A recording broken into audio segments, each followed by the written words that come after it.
Hello les amis, Bonjour à tous. on espère que vous allez bien. Nous on va très bien, on est vers Mâcon, on vient de finir un golf et on va vous montrer l'extérieur du camping-car comme on vous l'avait dit. C'est un Bellimar, un Irteo 861 avec une largeur de 2,14 m, une hauteur de 2,76 m sur une longueur totale de 6,69 m.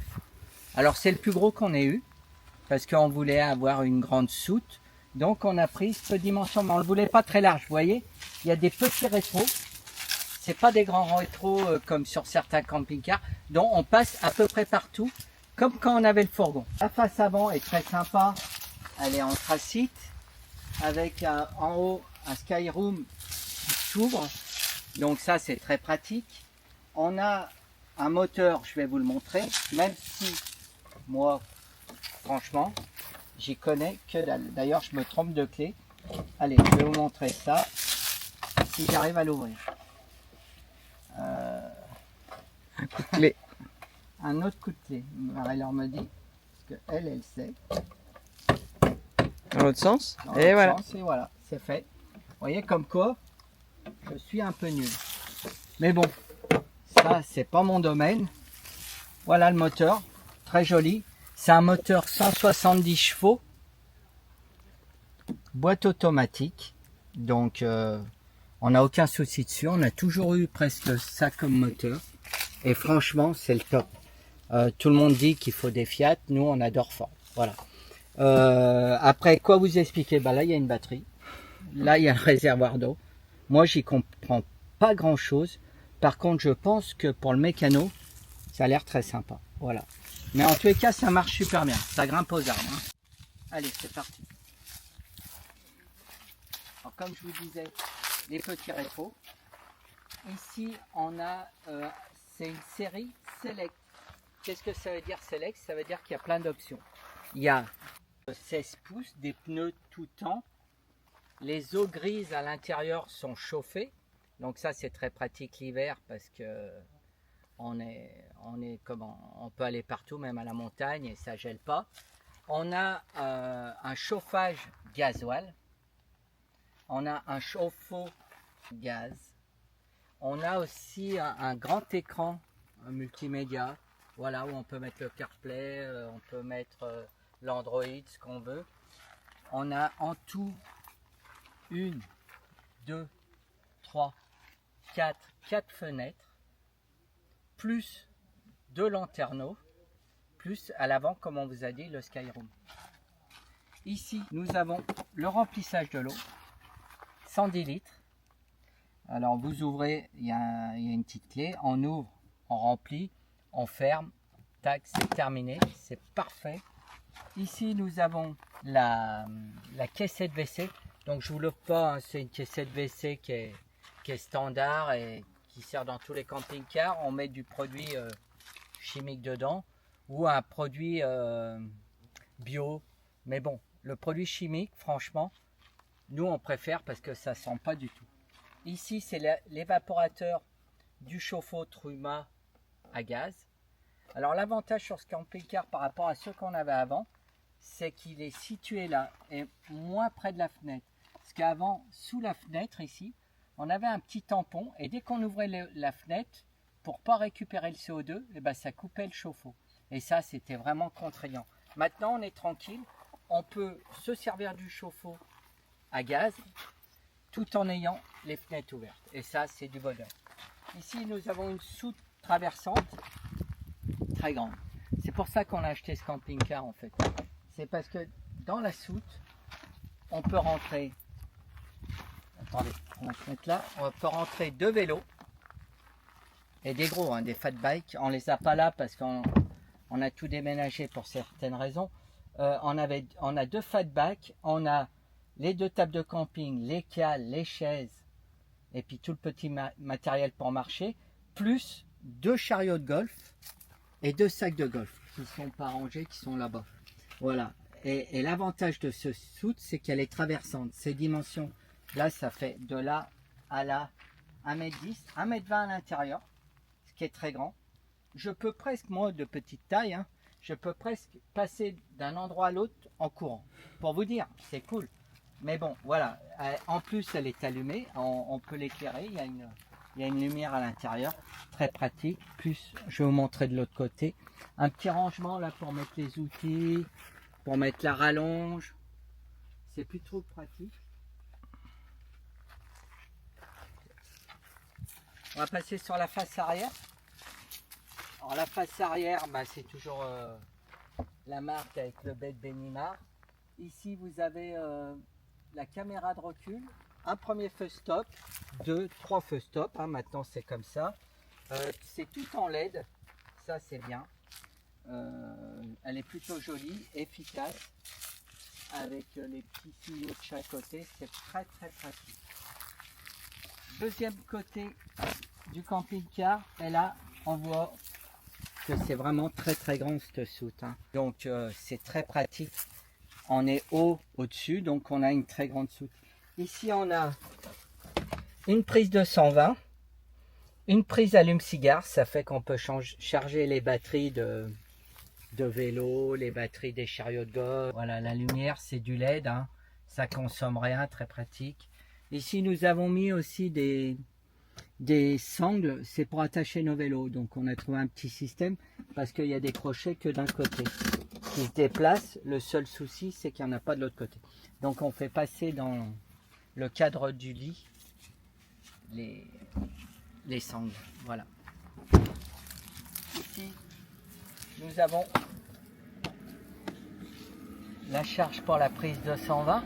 Quand vous garez en camping ou quoi que ce soit, au moins on se branche là-dessus, on se met directement sur du 220 et on a du courant dans le camping-car comme si on était à la maison.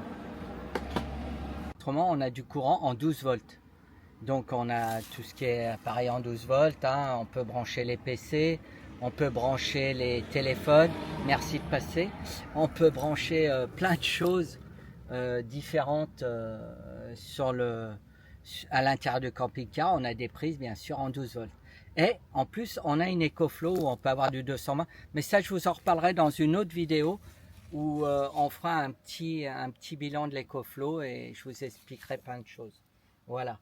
Donc, ici, pour vous montrer, je vous ai parlé qu'on avait 4 fenêtres. Mais pour plus de précision, c'est que c'est des baies affleurantes et des fenêtres à piston. Qu'est-ce que ça veut dire à piston? C'est qu'on n'est pas obligé de monter tout en haut pour les fermer. Regardez, ça se ferme automatiquement, pardon, et ça se rouvre très simplement. Et ça, c'est très très pratique. Et Benimar a eu une belle idée de faire ça. Voilà. Et là, on va vous montrer parce que maintenant, nos petits malheurs sont finis. Et voilà ce qui nous est arrivé. On était au golf à Chassieux.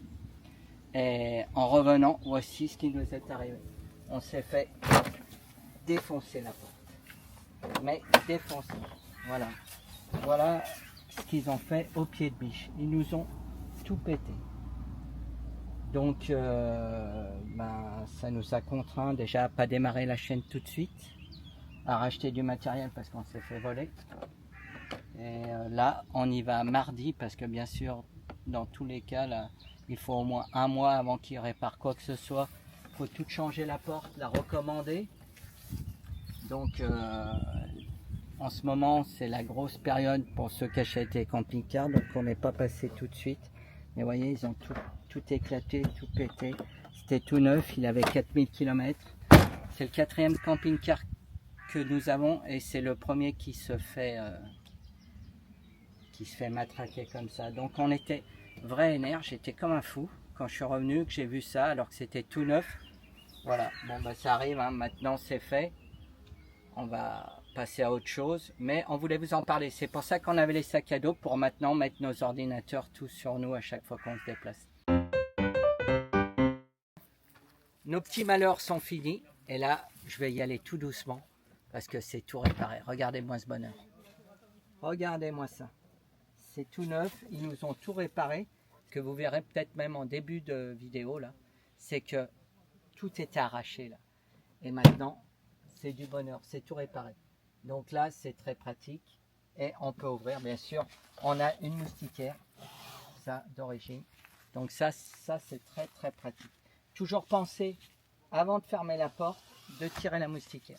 Parce que ça, autrement, ça s'abîme. Sur le haut du camping-car, alors je vous ai dit qu'on avait un panneau solaire, on ne le verra pas là parce que j'ai pas d'échelle et sachant ma taille, on ne voit pas au-dessus. Hein. On peut pas être tous grands. Et là, vous avez une petite lumière extérieure en LED. Mais par contre, elle est très très bien placée. Ça fait que quand le haut vent est tiré, je vais vous montrer le haut vent dans un deuxième temps. Quand le haut vent est tiré, eh ben, on y voit clair dessous. Et ça, c'est pas négligeable. De la cabine du camping-car. Et ça, c'est pas négligeable parce que on peut mettre une table en long, en travers, on est toujours protégé. Et ça, c'est top. Donc je vais vous l'ouvrir et on va regarder ensemble. Bon, c'est très facile, hein, c'est un petit peu long, mais on fait pas ça non plus toutes les 5 minutes. Hein. Une fois qu'il est ouvert, il est ouvert. Hein.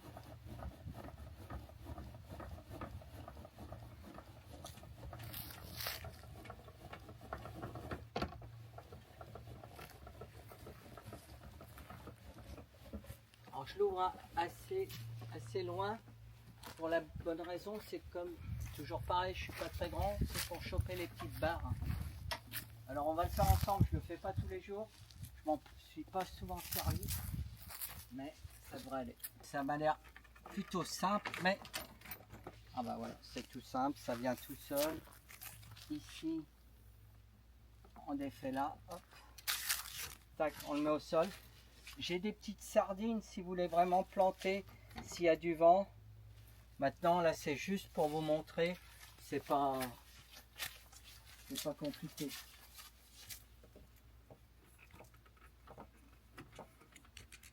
On défait la petite. Hop. Et voilà, c'est exactement le même système de chaque côté, bien sûr, comme ça est défait. Hop, voilà. Là c'est fixé. Et grand, en largeur et en longueur. Qu'au milieu, il y a des barres de renfort. Alors je vais vous montrer les barres de renfort. C'est pour que quand il y a des grosses bourrasques de vent, ça ne s'enlève pas. Voilà, les barres de renfort sont là. Donc vous les fixez comme des perches, vous les vissez l'une dans l'autre et vous venez les caler là de ce trou qui se trouve au centre. Voilà, à l'encoche qui est là. Et là, vous êtes sûr qu'au milieu, ça bouge pas. Mais je peux vous dire quand même, la bâche, là, c'est du costaud. Donc là, on est carrément à l'abri. On est super bien. Et ça fait une pièce de plus. Et ça, c'est le top. Il y a une petite chose que je vous ai pas encore montré. Alors, pour les toilettes, l'évacuation, hein, vous enlevez la caissette et vous videz dans les noires. Par contre, ici, on a une petite tirette. Alors, je vais pas tirer parce qu'il y a de l'eau dedans. Mais c'est pour les évacuations quand vous êtes au-dessus des grilles, c'est pour les eaux grises. Alors c'est très pratique. Vous tirez, ça coule, vous repoussez, c'est dans la cuve. Voilà, je pense qu'on a fait à peu près le tour du camping-car. Je ne vous ai pas montré ici. Ça c'est la trappe à gaz. Et nous, sur la trappe à gaz, alors j'ai mis quelques petits trucs parce que en fait on peut se le permettre parce qu'on a une sécurité au fond. On peut rouler gaz ouvert parce qu'on a le SecuMotion, ça s'appelle comme ça, ils nous l'ont installé. Bien sûr il y a un supplément là-dessus, mais au moins ça c'est très pratique. Ça veut dire que vous roulez, vous éteignez pas à chaque fois votre bouteille de gaz, et si vous avez un contact ou quoi que ce soit ou un accident, ça coupe immédiatement. En fait à l'intérieur il y a une petite perle ou une boule qui se descend, ça décroche et ça coupe le circuit du gaz. Et ça, c'est le top. Et c'est une obligation en France de rouler le gaz fermé, sauf si vous avez ce système. Donc, on l'a pris et c'est bien. C'est très très bien. Voilà. Là, cette fois, on a fait le tour de l'extérieur du camping-car. Dans une prochaine vidéo avec Marie-Laure, on vous montrera l'intérieur du camping-car, c'est-à-dire comment c'est aménagé et notre quotidien. Voilà. Je vous souhaite une belle journée.